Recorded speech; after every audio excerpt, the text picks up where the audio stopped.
নমস্কার, আমি ডক্টর অভিন ঘোষ। আজকে একটা মারাত্মক ইনফেকশনের ব্যাপারে কথা বলবো। পেশেন্ট আমার কাছে এসেছিলেন আজকে প্রায় 8 মাস আগে। যখন এসেছিলেন তখন আমি দেখে অবাকই হয়ে যাই।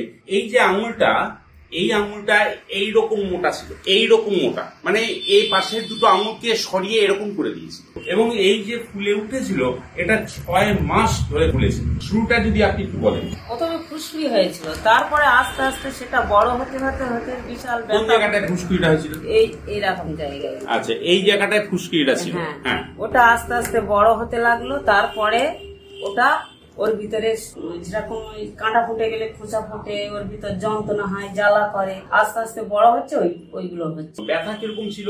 ব্যথা প্রচন্ড, লাল ভাব ছিল, টকটকে লাল ছিল। এই মতো অবস্থায় আপনি ট্রিটমেন্ট কি করেছিলেন? হসপিটালে গিয়েছিলাম, ওখানে কি বলেছিল?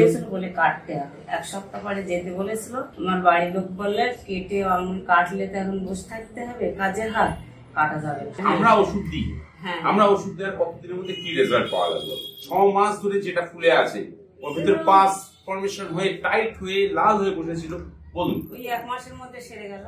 কিভাবে কিভাবে ছোট হলো জিনিসটা? ওষুধটা খেতে খেতে খেতে খেতে আস্তে আস্তে কমে গিয়েছে।